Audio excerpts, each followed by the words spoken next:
The National Broadcasting Company present, transcribed, Sir Ralph Richardson, your host in Theatre Royal.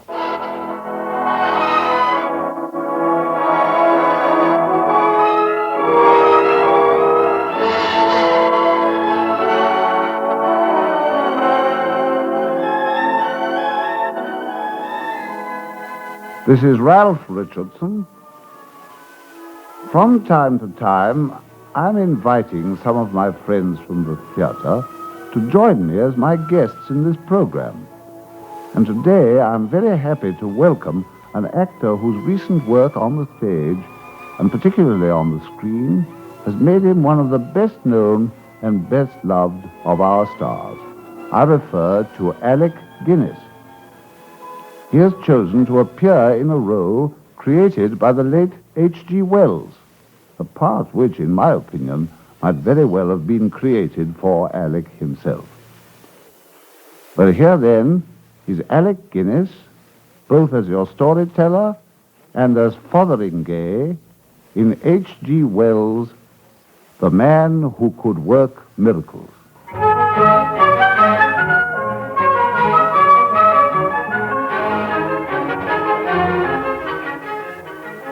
I must admit this is a most unusual story. In some ways, perhaps you'll find it rather hard to believe, but I can only retell it to you as the author told it to me, and I can hardly suppose that he would have made the whole thing up in his head, he being one of my parishioners at the time. The hero of the story, I think we shall have to call him our hero, was a clerk at Gomshot's the drapery store, and his name was George Fotheringay, not the sort of name I personally should have associated with a gift such as he possessed. I remember the fellow perfectly well. He was greatly addicted to assertive argument, and it all began with an argument in the bar of our local hostelry, the Long Dragon. Thanks, I don't mind if I do. Same again, Miss Maybridge, and half a pint of wallop for our new friend here. Oh, Tar. Oh, then, where was I? Well, you were talking about miracles. Oh, that's right. Now, look here, Mr. Beamish. Before we go any further, let's clearly understand what a miracle is. The way I look at it, a miracle is something contrariwise to the course of nature, done by the power of will. If you like, something that couldn't happen without being especially willed. Oh, so you say. Well, isn't it? Oh, what do you say, sir? Am I right? A miracle is something contrariwise to the course of nature, done by the power of will. Well, yes, I suppose it is. No, you can't deny that, Mr. Beamish. Well, no, not so far as it goes. Very well. Now let's take a common instance. What we have here, swinging from the ceiling, a paraffin lamp, or perhaps I should say a kerosene lamp. Right. Either way, we can agree to call it an oil lamp. Is that right? Yes, that's right. Yeah. Well, now let me show you what I mean by a miracle. That oil lamp, in the course of nature, couldn't turn upside down and keep on burning, could it? Oh, you say it couldn't. Well, could it? Never mind what I say. What do you say? No, it couldn't. Of course it couldn't.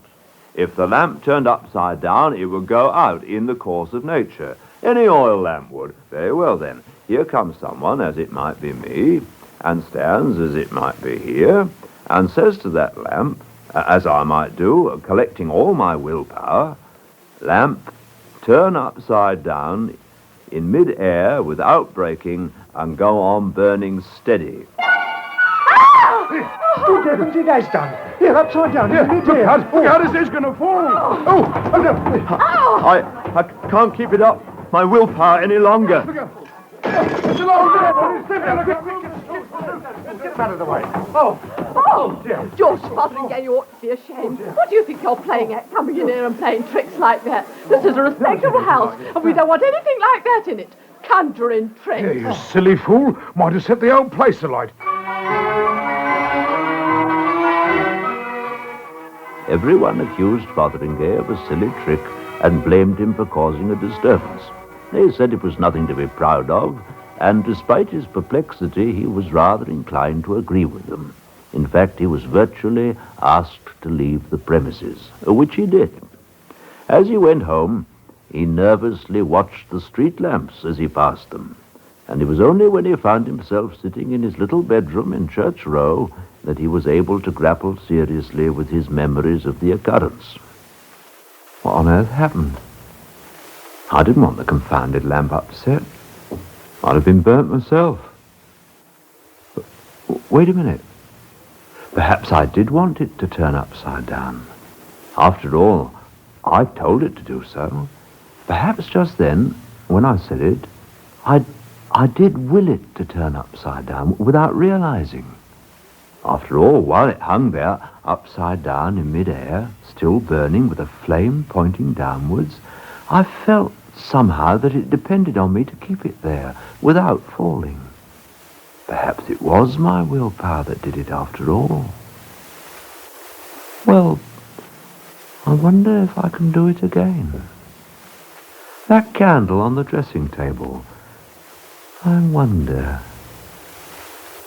Candle, rise up in the air.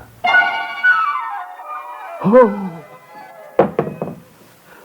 Good Lord, it did happen. Rose right up in the air and hung there till I got scared and stopped concentrating. Where are the matches? Where the devil did I put them? Oh, wait a minute. If I can work miracles, let there be a match in my hand. But there is a match in my hand. Where's the box? Where did I put it? Oh, never mind. Match. Be lit. Oh, this is fantastic. Let me be in bed. Not with my clothes on. I mean in bed undressed. I mean in my pajamas. That's better. With a hot water bottle. Let me be fast asleep.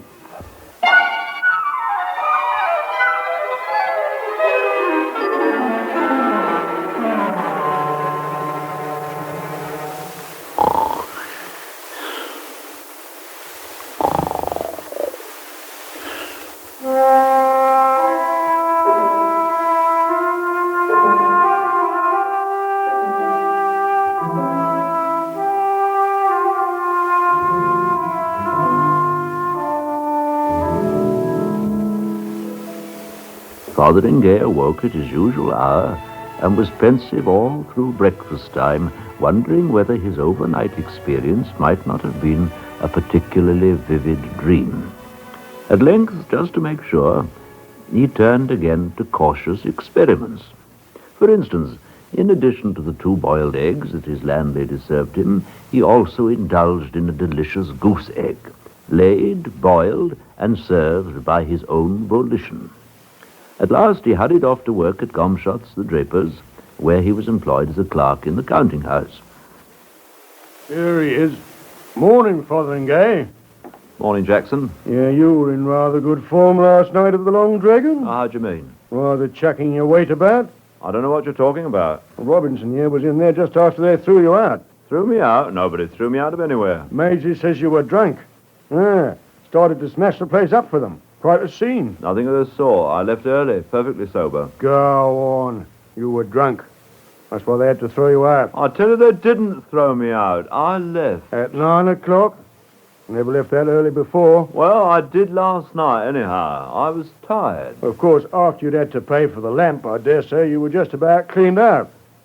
Well, you shouldn't go smashing places up like that. You'll get run in one of these days. I didn't smash any place up. I didn't throw a lamp at anyone's head. I wasn't thrown out of anywhere, and I wasn't drunk. A lamp fell and got broken. As people seem to think it was my fault, I offered to pay for it. When you hadn't even touched it? Must have been drunk. I'll have to tell the boss about you. Oh, Mr. Gumshot. Don't be a fool. Shut up. Oh, he's probably heard already. Anyhow, he soon will. Jackson, if you tell him... Oh, Mr. Gumshot. No? Did you hear the story about Fotheringay last night in the Long Dragon? No, what happened? Jackson, you're drunk. You're drunk as a lord. Yeah, what happened? What? Old George here. Good old George. He was so drunk last night at the Long Dragon, so drunk that he picks up the lamp just like this, and he threw it like that Poor old Maisie. Fotheringay, for heaven's sake, what's come over him? He's intoxicated. Get him out of here, for goodness sake, by the back door, before any of the customers see him. Really? Oh, we won't come to morning. Oh, get him out of here and shove his head under the pump. Yes, sir. He seemed all right a minute before. It just seemed to come over him all of a sudden. Bless my soul. At 10 o'clock in the morning.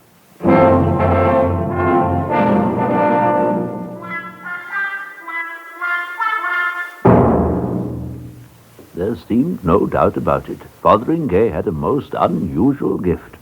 The more he thought about it, the more remarkable it seemed to him. He could hardly keep his mind on his work all day, but it really didn't matter in the least, because he could make up for the time lost any moment he chose to do so. It was evident that he must be very careful, but the more he thought about it, the better his gift appeared. It could obviously be used to his own advantage, provided he kept the secret to himself. Fotheringay, would you mind helping Mr. Robinson in the shop? Oh, certainly, sir. You've already got through those accounts, I see. Yes, very good work, Fotheringay. Very good work. Oh, thank you, sir.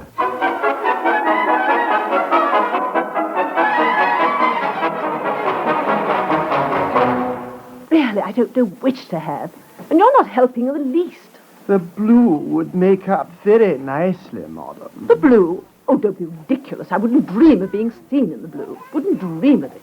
Even the brown is better than the blue. I don't like the stripes. Have you nothing else at all? Only the 14 that I've shown you, madam. 14? Oh, don't be impertinent. I don't like any of them.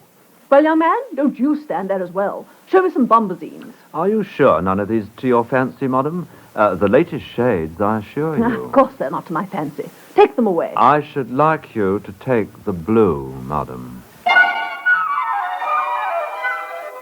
The blue. Oh, but of course I've set my heart on it. But she just Madam said. will have the blue, Mr. Robinson. Well, of course. How perfectly charming. I love blue. How did you know? 10 and 6 a yard, you said? That's correct, madam. Shall we say 20 yards? 20 yards? But that's the whole row. But of course, madam will take the whole roll. Oh, you naughty man. I'll have to give you a check.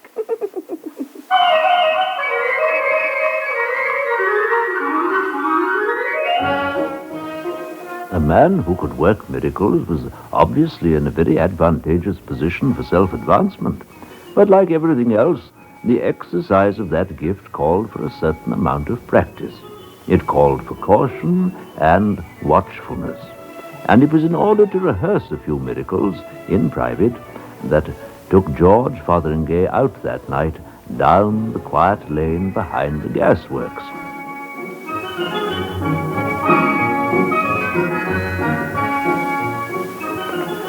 Now, what was that miracle that Moses did? Turned a stick into a snake. Well, that won't do. Not in the dark. Might get bitten. What was it happened to that stick in Tannhauser? Turned into a rose bush. The dry wood blossomed. All right, that can't do any harm. Walking stick, blossom. Very nice. Beautiful scent.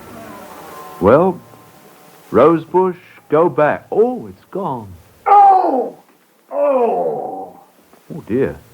It must have gone back there. Sounds as if someone's been... Who do you think you're throwing brambles at, you fool? You might have blinded me. What do you mean by it? Assaulting an officer of the law? Well, I'm very sorry. The fact is that Oh, it's you, is it? Young fellow what was causing trouble last night at the Long Dragon. Gent what broke the lamp. Well, I really didn't Throwing mean to... brambles at a policeman on duty is an offence punishable at law. I'll be troubling you for your name and address, young man. Oh, go to Hades. Oh, dear me. It really is a very powerful gift. I didn't mean the poor man any harm. I wonder what Hades is like.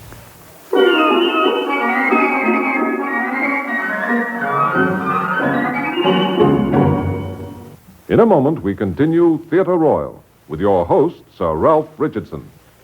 The accent is on excitement with a different flair tomorrow evening here on NBC with a pair of unique adventure dramas. One is Six Shooter, and James Stewart stars in it as a soft-spoken but deadly Westerner who battles on the side of law and order in a realistic setting from the frontier days. The other is Jason and the Golden Fleece, and the scene is the New Orleans waterfront. MacDonald Carey stars in this intriguing series as a seafaring adventurer looking for the unusual, anywhere from the waterfront to the high seas. Hear them both tomorrow evening on NBC. We now continue Theatre Royal with your host, Sir Ralph Richardson.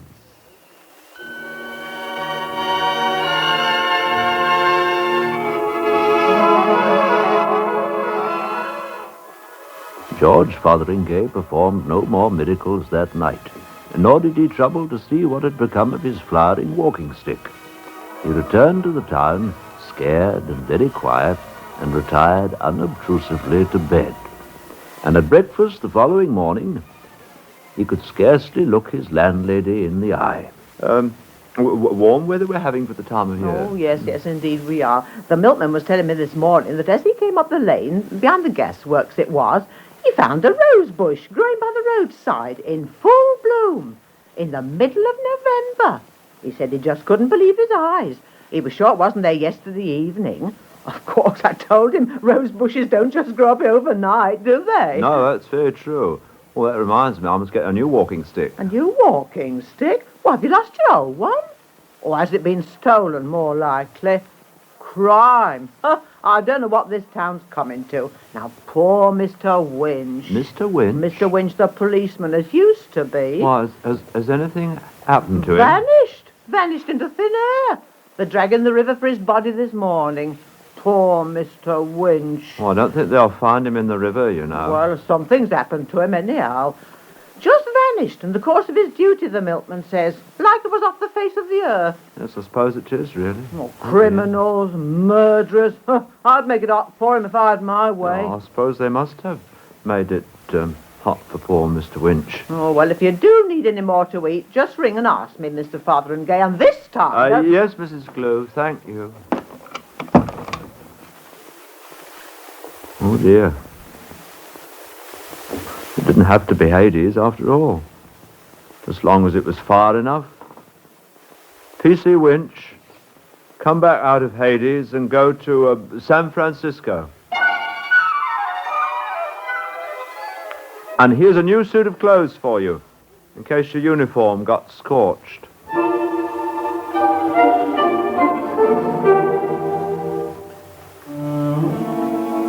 And after what had happened to Police Constable Winch, I'm glad to say that Fotheringay performed no further miracles all that week. Though I should have been happy to have numbered him among my own flock, George Fotheringay was a nonconformist. He was a regular chapel-goer, and the following Sunday evening found him in chapel as usual. It was there that he heard a sermon which made a profound impression on him. It was delivered by Mr. Maydig, the lay preacher.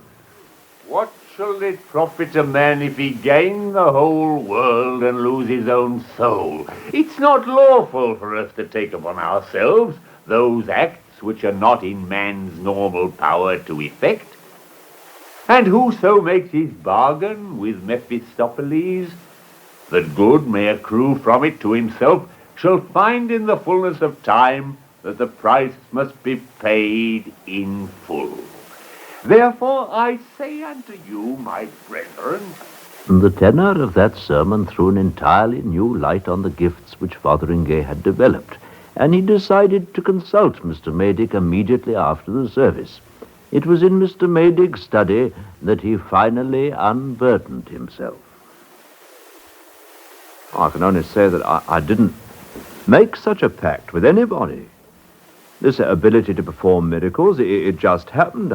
I found I could perform them. Well, of course, in a way. You don't believe, I suppose, that some common sort of person like myself, as it might be sitting here now, might have some sort of twist inside him that made him able to do things just by willpower. It's possible. Something of the sort perhaps is possible. If I might make free with something here, I think I might show you by a sort of experiment. Take that tobacco jar on the table, for instance. What I want to know is whether what I'm going to do with it is a miracle or not. Just half a minute, Mr. Maydig, please. Tobacco jar, be a bowl of violets. Good heavens. It is a bowl of violets. Yes, violets in November. How did you do that? Oh, I just told it. There you are. That's what I mean. Is that a miracle? Or is it black art? Or what is it? And what do you think's the matter with me? I can't help it. Quite extraordinary. This day last week, I no more knew that I could do it than you did. It came over me all of a sudden. It's something odd about my will, I suppose. But that's as far as I can see. Is that the only thing? Or can you do other things as well? Oh, Lord, just anything. Here, violets change into a bowl of fish. No, not that sort of fish. Change into a glass bowl full of water with goldfish swimming in it. It's astonishing. It's incredible. Your eyes are a most extraordinary... No. I could change it into anything, just anything. Here, be a pigeon, will you? You see? Anything. A bowl of flowers, if I wanted. But your pipe's empty. Be a tobacco jar again. While Mr. Maydig gingerly picked up the jar and refilled his pipe, George Fotheringay told him the whole story, beginning with the affair of the lamp in the Long Dragon and complicated by persistent allusions to the missing police constable Winch. As he went on, the transient pride Mr. Maydig's consternation had caused passed away. He became a simple man in search of advice. And as he listened, Mr. Maydig's demeanor also changed. It's possible, it's credible. It's amazing, of course, but it reconciles a number of difficulties. The power to work miracles is a gift, a peculiar quality like genius or second sight. Hitherto it has come very rarely and to exceptional people, but in this case, I've always wondered at the miracles of Mahomet and at Yogi's miracles and the miracles of Madame Blavatsky. But of course, yes, it's simply a gift. Well, it's P.C. Winch that worries me most. Winch will have to wait. This is a most important moment. We really must test your powers to the full. Well, name anything that you want me to do. It requires careful thought, a very careful thought. We mustn't allow ourselves to rush into anything. You'll stay for supper, of course. Well, it's very kind of you, I'm sure. In the dining room. Oh, dear, though. Mrs. Minchin said there was nothing very much left over. Are you hungry? Well, in a way, but don't you think I might, if it isn't a liberty, I'd be delighted if you But of course, my dear Fotheringay, I didn't think it would really be a pleasure if you really could. Oh, certainly. What would you like? A dozen oysters, Colchesters, sole bonne femme, roast pheasant, asparagus tips, game chips, crepe Suzette, and a bottle of Chambertin 84 at room temperature. All that appear on the table, please, as required. And I'll have a Welsh rabbit and a pint of stout for myself. They sat long over their supper, talking of all the miracles that they would presently perform. What those proposals were, in all their infinite variety, would probably take too long to recite, even if I happened to know them all. Suffice it that they were designed, as I can well believe they were, in a spirit of infinite benevolence, the sort of benevolence that is occasionally termed post-prandial. There's only one thing that worries me. What are we going to do about poor old P.C. Winch? Winch will have to wait. There's a great deal more to be tended to first. Well, anything you say. Some more Burgundy. Thank you. More Burgundy. The same. Your health, sir. I've been very much concerned of late by the increase in the number of cases of drunkenness in the district. The man in the street, I notice, is apt to drink, not wisely, but too well. Could you do something about it? Of course. Present company accepted. No more drinking in this town of intoxicating liquors. Thank you. That I feel sure will be in the public interest.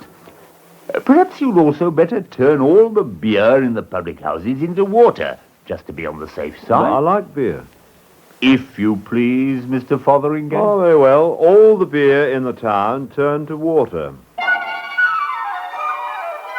Aren't you perhaps forgetting something? Well, and all the stout as well. Thank you. And now, if you'll come round the town with me, I really think there should be much we can usefully do.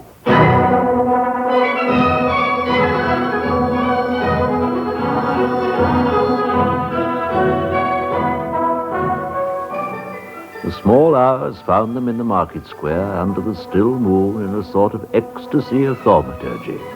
They had replanned the railway, improved the roads, put a bell tower on the town hall more in accordance with its dignity, drained Flinders Swamp, and even, I'm happy to say, cured me of a wart from which I had been suffering for some time. And they were just going on to see what could be done about the injured pier at Southbridge when it struck 3 o'clock on the new bell tower. 3 o'clock? Oh, good Lord, I must be getting back. I've got to be up at work at 8 o'clock. But we're only just beginning. Think of all the good we're doing. In any case, there's no hurry. Remember Joshua. Joshua? Stop the moon in its course. Arrest time. Oh, that's a bit tall, isn't it? Why not? Of course, the moon won't stop. You'll have to stop the rotation of the Earth, which will put a stop to time. Just till we finish what we're doing. But will it be all right? Of course it will. And just think how much better everything will be in the morning. Well, if you say so. World, just stop rotating.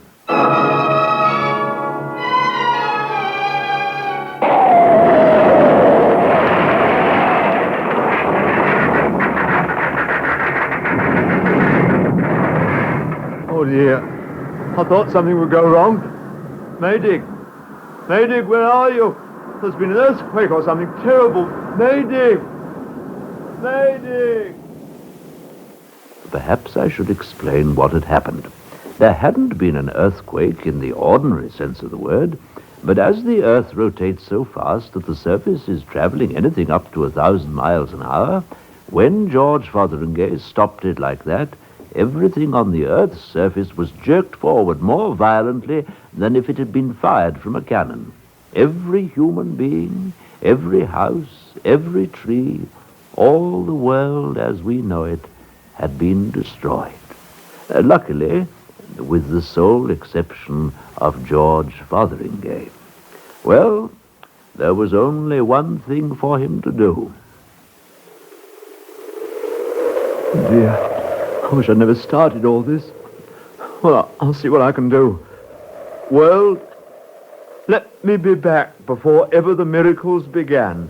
Let everything be just as it was before the lamp turned upside down, back in the Long Dragon, last Tuesday night.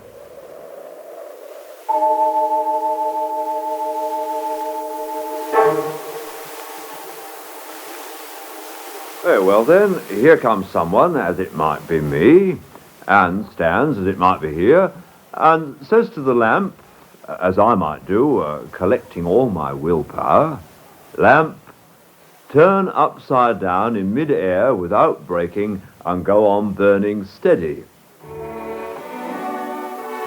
And precisely nothing happened. Well, as I said, it's a rather improbable story, but I can't think the author can have been pulling my leg out of respect for my cloth. After all, he was one of my parishioners.